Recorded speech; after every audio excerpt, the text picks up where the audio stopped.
So I oversee the counselors here at the junior senior high school. As you know, we have one junior high school counselor, and then we have five counselors here at the high school. We have the wellness counselor slash 504 chairperson, Ms. Donahue, and then we have the other counselors who have the regular caseload and do the school counseling on a day-to-day basis. So this evening, we're welcoming Elisa Cook from the Princeton Review, who's going to share a little bit about PSAT scores now that you guys and your children have taken the PSATs last October, and scores were just recently released. I hope that you all were able to view your reports, but if you haven't, please do so through your College Board account, Big Future. It's already, your scores are uploaded on Naviance. So tonight we're going to have a discussion about what they mean, the scores, as well as what are the next steps in terms of prepping for the SAT, ACT. As you know, some schools have gone test optional, but many schools have adopted the testing policy. So we are completely super encouraging everyone to take either exams, SAT or ACT, sometimes both, because we truly believe that those schools will value seeing those test scores, as well as the academics and the level of rigor that your classes hold. And I'm talking to you guys over there. So we have a junior here, and not to put you on the spot, what grade are you? 10. Okay, perfect. So we have a mixed grade here audience, but this is primarily for our 10th and 11th grade students and parents. And this will be shared out to everyone through the website, Parent Square. It's recorded, so we'll link it to our new YouTube channel. We're very excited that we have a new YouTube channel. So if you go to our website, csh.k12.ny.us, you'll be able to access our videos. I think that primarily what we want you to take away is understanding the differences between the SAT and ACT, and how to prepare, and also resources that Ms. Cook has to offer. And we have a plethora of other resources that we have mentioned, but the Princeton Review has been a really great partner with us. We will be welcoming Rob Franick, who is the editor-in-chief of the Princeton Review. He'll be coming March, I want to say beginning of March 2nd or 3rd, and he's going to talk about college admissions trends, some trending topic, probably AI and college admissions, so you don't want to miss it. So Elisa Cook, please take it away. Thank you so much for coming. Thanks.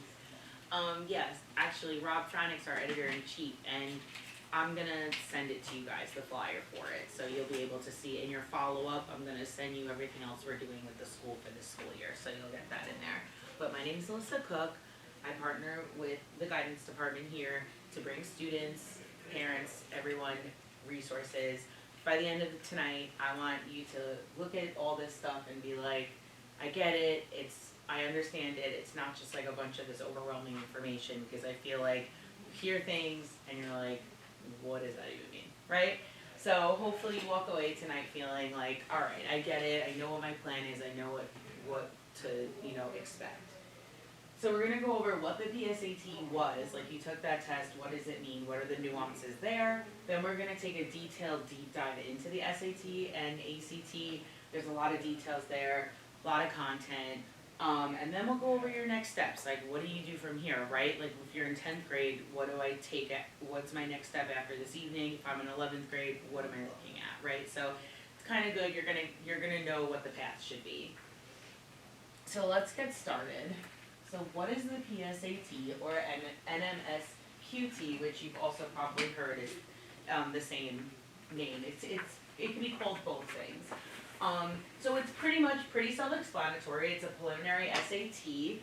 It's taken in October for 11th graders, and then for 10th graders, you will take a PSAT 10. Some schools administer it, but and some schools will offer the PSAT. Do you guys? We do NMSQT for both grades 10 and 11. You do it for both. Okay. So yeah, every school is going to be different, but you are qualified for the scholarship when you're in 11th grade. And the scholarship pretty much takes, you know, all the people that took it, and they say that you get a score, and it's basically like if you score high enough and you're in the top percent, you get a scholarship. But let's deep dive that a little bit more. Actually, I'm gonna put this. Do you want me to? I'm gonna put it here. I'll put it here. So, okay. So what do these scores mean? So the PSAT scored from a 320 to a 1520. So sometimes people are a little discouraged if they notice like they didn't even have the potential to get to a full 16, but it's really just like figure it as like SAT light, right? So it's like a lighter version. It's not going to be as challenging as the actual SAT, so that's why they do that adjustment in the points, because you can't really reach that full point potential because it's really not the full exam. So there's going to be, you know, you have the same sections, except the scores are going to be a little bit different. Like I said, it's adjusted. And the National Merit Selection Index score. So this is what they use to basically determine if students are going to qualify. It's on a 48 to a 28. But the bottom line is your PSAT is going to just give you that starting point. The whole point of taking this test, especially when I was at the college fairs this fall and I was talking to students and asking them, I was like, are you taking the PSAT? Yeah. I'm like, you should.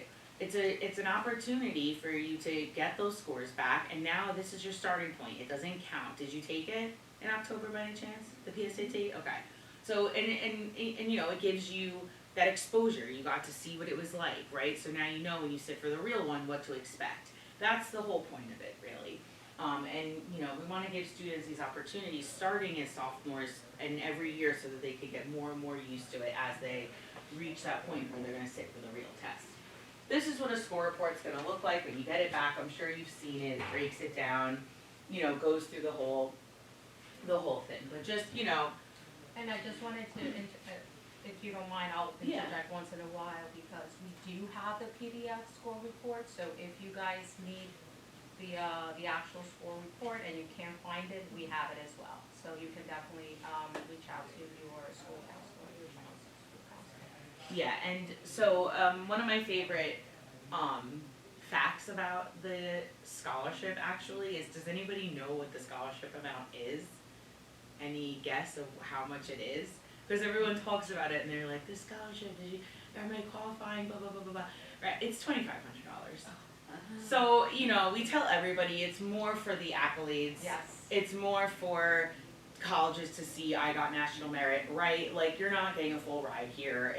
You know, it's not gonna like send you through college for 4 years. So a lot of the times, you know, and then I also like to share with people too, it's like you might hear it, chatters about it, but it's literally like 1% of juniors in the country that actually get this scholarship. So it's like, it gets literally filtered down from like 1.6 million down to 1,600.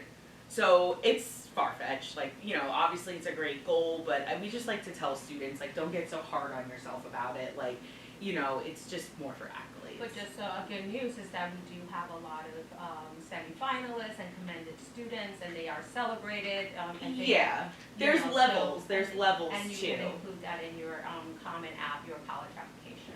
Yeah. Okay, so now let's get into, you know, the meat and the potatoes, all right? Let's talk about the SAT and ACT. We got the PSAT done. So what's next, right? What does this even mean for me? So let's just take a look at the college application puzzle a little bit. So you're gonna have your academics, you're gonna have community values, diversity, leadership potential, and more, right? So there's all these things that are gonna be included in your application, right? But let's just say you're an admissions officer, and like put yourself in the eyes of a college admissions officer, and you're looking for students that are gonna fit your college, fit the culture you're looking for. So what to you would be most important? Like, what's gonna be the number one thing you're looking at? Anyone wanna just guess, like, out of all these things, like, what do you think is gonna, you know, for top tier students that they're accepting, what's gonna be the most important thing when it's competitive? Okay, we're gonna go with your academics. So grades, transcript, GPA. Actually, we did a study, and the number one thing is your high school grades. So they're looking at that GPA. That's what they care about. So, you know, in one of my other presentations, like I started out just saying like you're gonna look at 9th, 10th, 11th, 12th, like you gotta hang on through senior year, because when you send that transcript, they see it all. And they wanna see a story and a trajectory. You know, they wanna see you challenge yourself, they wanna see you overcome challenges, right? So the academic aspect is extremely important. And so what do these tests even mean, right? And how are they involved in the whole academic aspect of college admissions? And to, you know, the bottom line is they're gonna use them to evaluate how you're prepared for college level academics.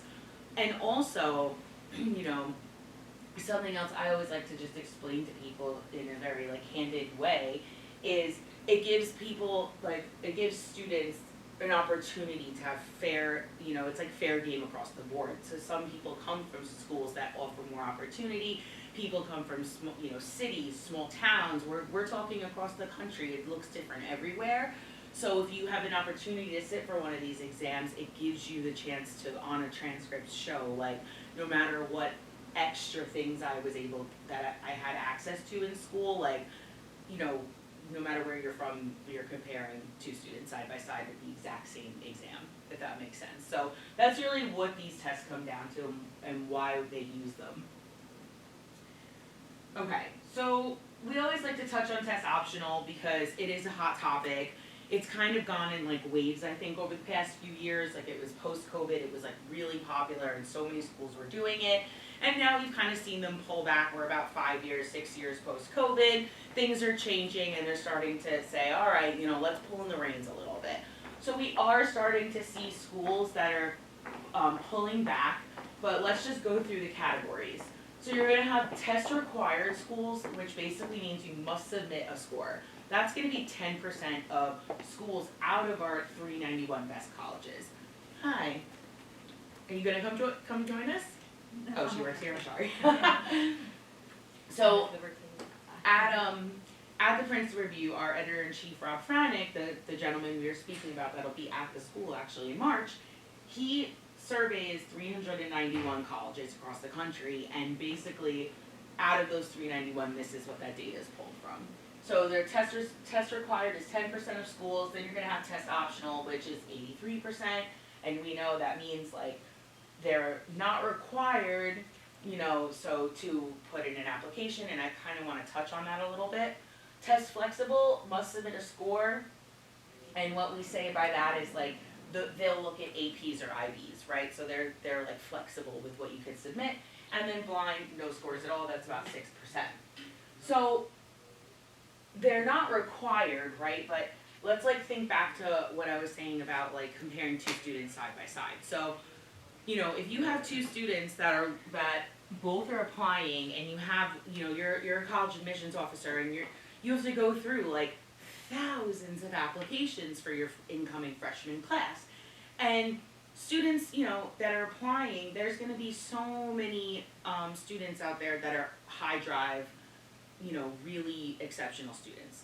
So what it comes down to is it gives these test scores are going to give students a competitive edge. Because you're gonna look through, okay, GPA, top recommendations, great, you know, they were vice president, did this sport, and these two students are so similar. This one submitted a 1350 SAT score, this one didn't, right? So when you're putting two side by side, it's like just an additional piece of data that can help you get that competitive edge to get accepted into a school.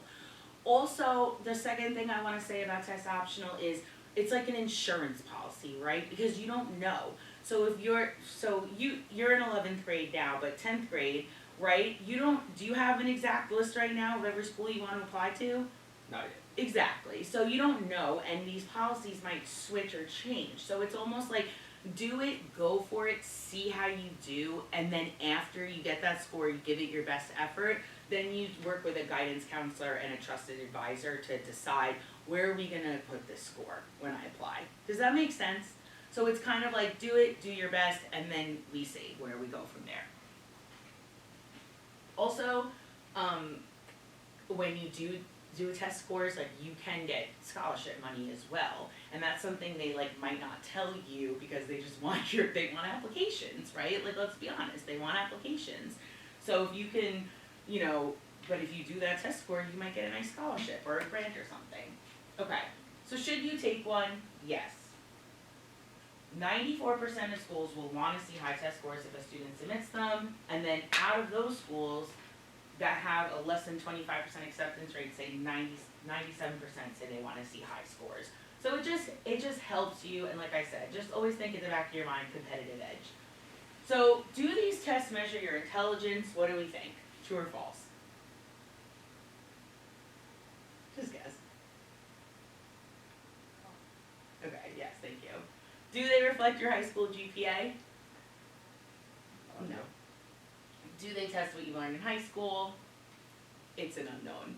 And why we have that there is because, well, we say we don't suggest students that are in 10th grade to sit for the actual SAT yet because there's still curriculum you're learning, right? In 10th grade math, you're learning some stuff, getting some stuff under your belt. So we never suggest students that take it get ahead of themselves. So, but it's going to test what you learned in high school, but in a different way. So that's the difference between your regular high school exams and your standardized tests. So let's just take a little look at that. So in high school, you're going to have a specific unit, right? Your time per question is reasonable, you're during your class. Sometimes you can get partial credit, like for homework the teacher will say, all right, bring back your test with the fixed answers. And it's one element of your overall grade, right?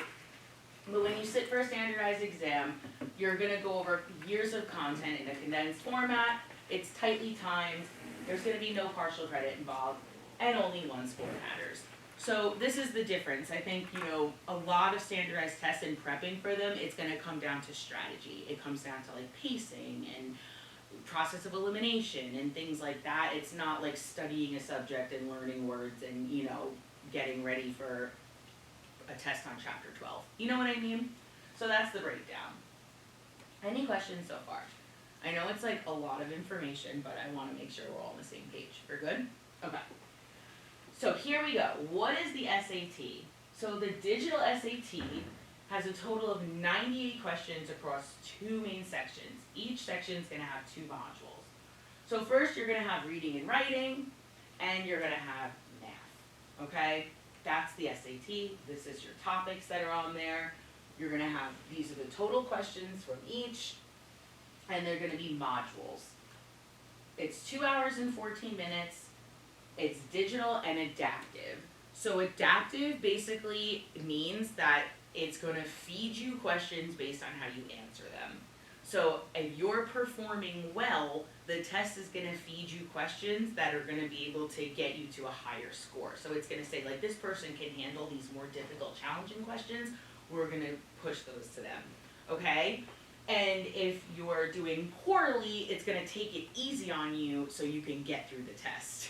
So it'll help you get through the test if you're answering questions and getting a lot wrong, the test will ease up on you. That's pretty much what computer adaptive is, and they've moved a lot of tests like this in that direction, actually. Like in, MCAT, LSAT, a lot of tests now are in that format. But they decided to go this way to be more secure so students can't cheat, release on Reddit the answer key. They can't be like looking the night before, comparing tests in other time zones with people online, because it used to just be like one solid test that everybody took. So with this, that's just how it works. And it's digital only, no paper and pencil anymore. They just decided that's it, we're digital. It's going to be offered in March, May, June, August, October, November, December. So there's plenty of opportunities. For juniors this year, the most popular time to take the SAT is going to be in March or May. So I always tell my juniors, if you do plan on taking it, register sooner than later so you get a testing site that's local. Because for March and May, the testing sites fill out very fast, and you don't want to be driving an hour away to get a testing site for a March test. Okay? So now let's talk about the ACT. The ACT has gone through a lot of changes in the past year, but positive ones, because they're competing with the SAT, right? So the SAT went digital, and now the ACT is like, well, guess what? I got my bag of tricks too. So it's recently went shorter, so now it's 2 hours and 8 minutes. Between that and 3 hours and 42, and that depends on which you choose, because there's so many customized options now. So with the ACT, you can take the core only, which is just gonna be English, math, and reading. You can do the core plus science, you can do core plus writing, or you could do both, core plus science and writing. The format's actually a choice of digital or paper and pencil. They kept that, which I actually really like because a lot of students prefer paper and pencil. So you can choose. And it's offered February, April, June, July, September, October, and December. So, this is how it's broken down. Now, if you notice, the one difference, the big difference between the SAT and the ACT is the timing. And I have another slide that's gonna break it down further for you. But you'll notice, like, there's a lot of questions in a shorter amount of time. Say like 40 questions in 40 minutes. So the ACT is a little more fast-paced, but historically it's known to be a little more straightforward. So the questions aren't as tricksy, they're not as like getting in your head, or they don't slip as much trick questions in there. They tend to be more just like straightforward, as the SAT tends to be more, mind-gaming. Bless you. So that's how it's broken down. We're gonna go over the scoring as well. So that's the difference between the two tests. This one has a lot more options, so, it's definitely something to think about, and like we say, I'll repeat it over and over tonight. You took the PSAT, I highly suggest all students take a practice ACT as well, to see which one they do better on and they prefer. Okay. I'm gonna take a sip of water. Are we hanging in?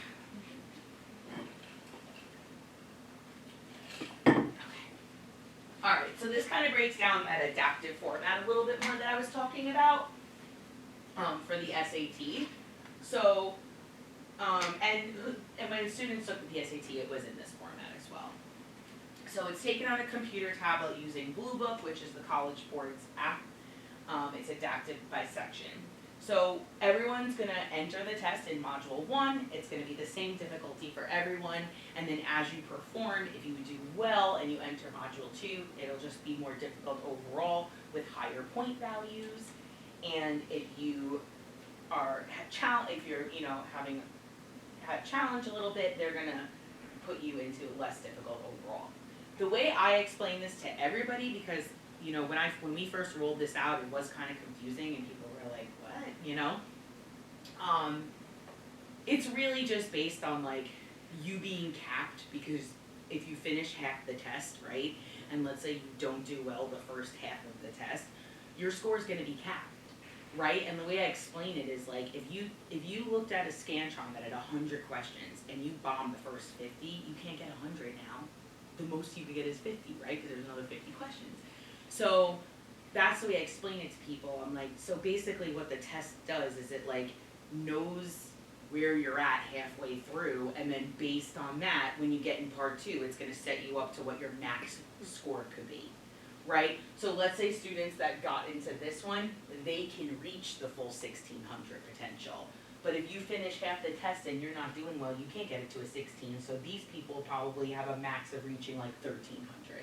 Does that make sense? So based on how you do, and the practice test that we're hosting with the guidance department, which I have the flyer in here, we tell you what module you got into, which is nice.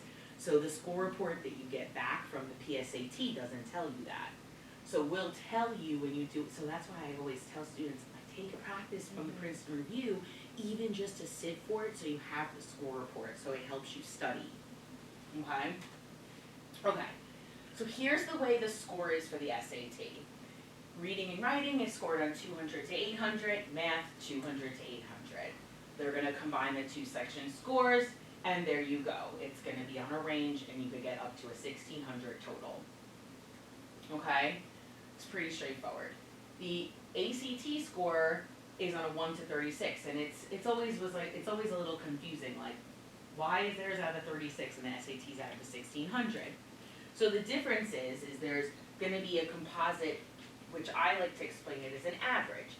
So you do English, they do 1 through 36, math 1 through 36, reading 1 through 36, right? And then they add them all up and divide them by 3. So it's an average. Some students might prefer this one because they know that they're gonna perform really well in a certain topic, and then it brings their whole composite score up. Like if they can guarantee like, oh, I'm gonna, you know, knock it out of the park in math and science, so I know that'll bring my score up. Also, I tell people, they're always like, well, should you do writing? Should you do science? And I'm like, to me, when I see this, and you can interject and tell me what your opinion is, but for me, this is the ACT saying, if you have strengths, this is a way for you to showcase them, right? Like, if you're an amazing writer and your English teacher is always like, you know, appraising you for your writing, I think you should submit a writing piece. You know what I mean? Like, it'll help you. Same with science. If you're just naturally gifted, sign up for the science section. Let's talk about the STEM score a little bit. So with the additional options that they give you, these are scored separately. So you're always going to have that main composite score of 1 through 36 for the core, but then anything additional you decide to take will just be on the application as like, you know, core plus STEM, core plus STEM plus writing score. Okay, so there's all going to be scored separate, and this won't impact your composite, so they do not get averaged in. Okay, so my final word on scoring. Now that you've seen those scores, can you guys tell me what you think a good score would be? Come on, come on. You look tired. Of 1400? That's a good answer. What do you think? Anything? Good score. What do you want your kid to get?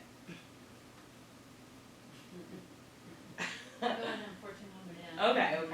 Well, the answer that I give everybody is the score that's going to get you into your dream school. And what does that mean?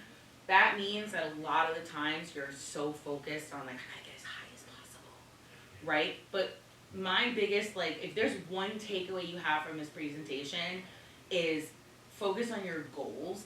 And I really like that you started by telling me, like, we're really trying to get students, like, involved in, like, advocating for themselves, because that's another thing that I, especially when I talk to 9th and 10th graders, advocate for yourself, because, like, think ahead. Don't just be like, oh, I have to do this now because I'm in 10th grade and 11th grade and I have to sit for this SAT, but I don't even know what it means and I have to get the score. Well, what is that score going to mean for you, right? That score is going to mean for you what school you're going to get into. So think about where you want to get into. Do you want to go state? Do you want to go private? Are we trying to do Ivy? Like, what are we doing, right? And then even if you're not 100% sure, I'm not telling you to have it all figured out. I'm just saying get a general idea and do some Google searches, right? And just say like, all right, if we're looking at the state schools, this is the average. It's around 1,200. If we're looking at, you know, this school, the average that I need is a 1,350. Then you sit and you look at your PSAT score and you say, how much do I need to move the needle? Right? Because so many times, like even at college fairs, I have students coming up to me being like, oh, I'm taking it again, and I'm taking it again. And I'm like, why are you doing this to yourself? Where do you want to go? Like, do you even know what your goal is? Like, these tests cost like $70 to sit for them. It's a whole Saturday ordeal where you have to go to the testing site. So one more thing I'll tell you before we move on from this is, I tell all students, prep for the test like you're going to take it once, knowing you could take it twice. Never more than 3 times. The actual test that you sit at the testing site for. I would rather see quality over quantity. I'd rather see quality prep that's going to move the needle, and so you don't have to sit for it over and over again. Because if these students are just going and sitting for tests and they're flip-flopping too, that's another thing I say not to do. Oh, I signed up for the March SAT and then I'm doing the May ACT, and then they're flip-flopping and taking all of them. It's too much, right? I'd rather it be quality over quantity, right? And I think that that's what's going to make the larger impact over time. So focus on where you want to go, because if, let's say you took that PSAT and you got a 1,200 and your dream school's a 13, now you only need to move the needle 100 points. And you're not sitting there banging your head against the wall, I gotta get the highest possible. No, you don't, okay?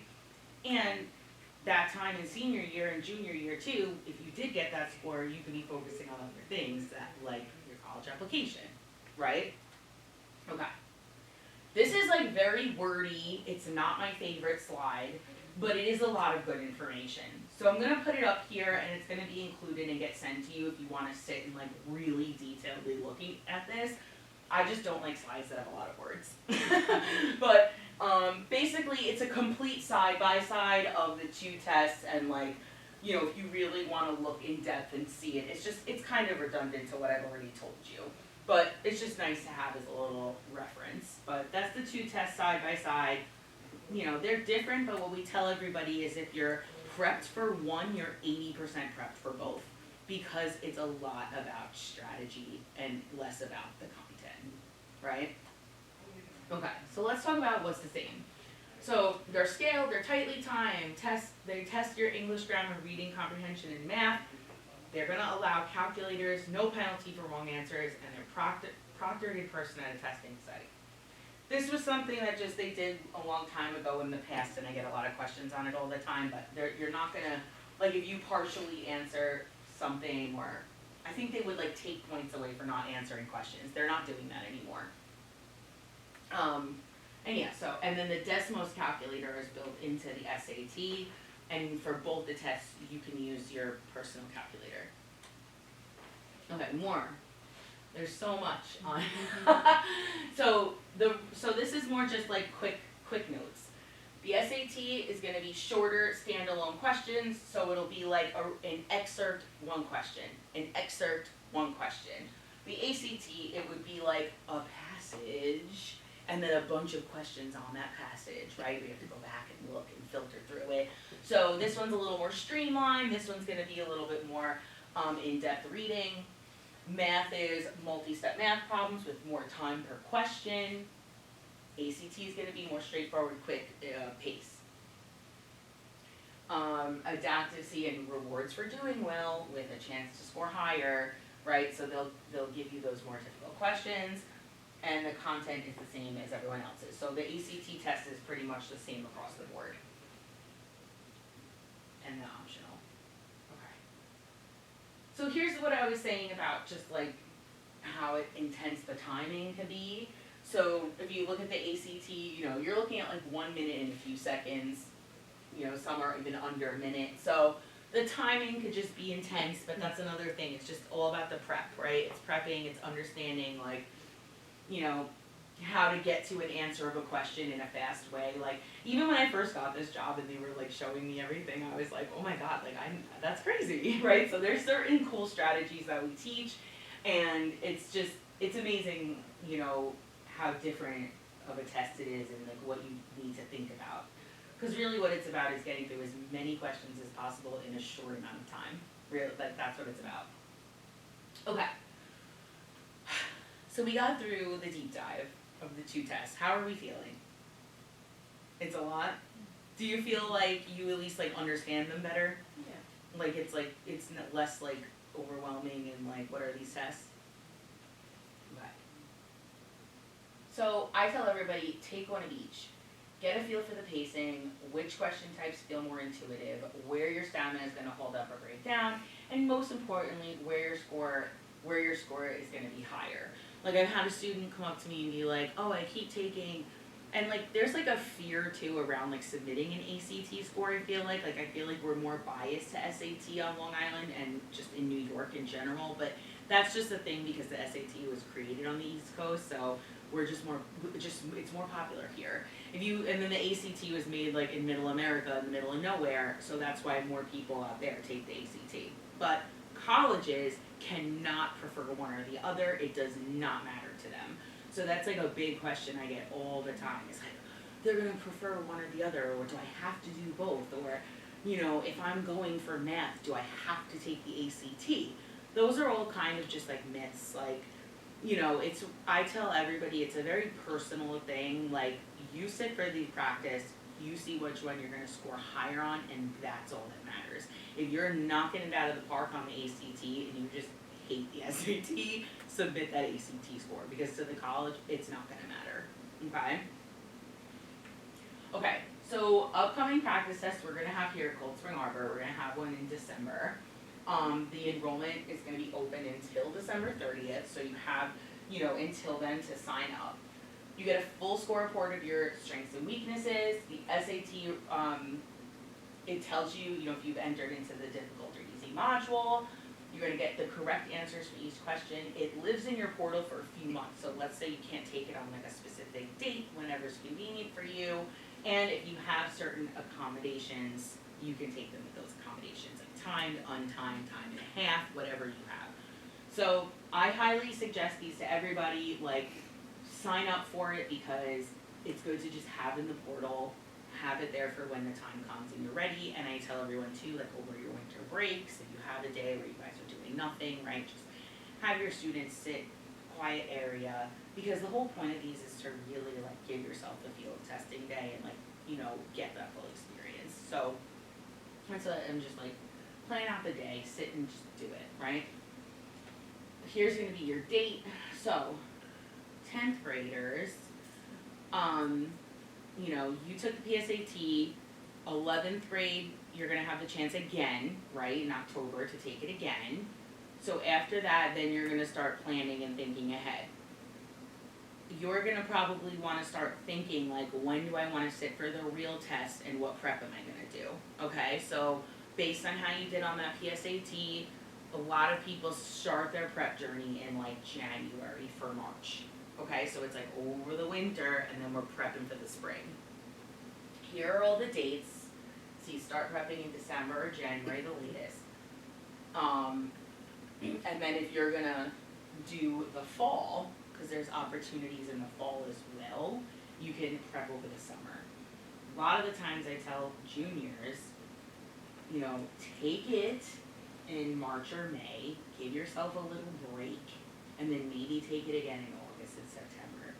What's nice about this timeline for juniors, and what my favorite thing is too, is no matter what, like even if you want to apply early action, early decision, it's done, it's over with, and you got it done. You don't have to stress about that with deadlines for when applications come.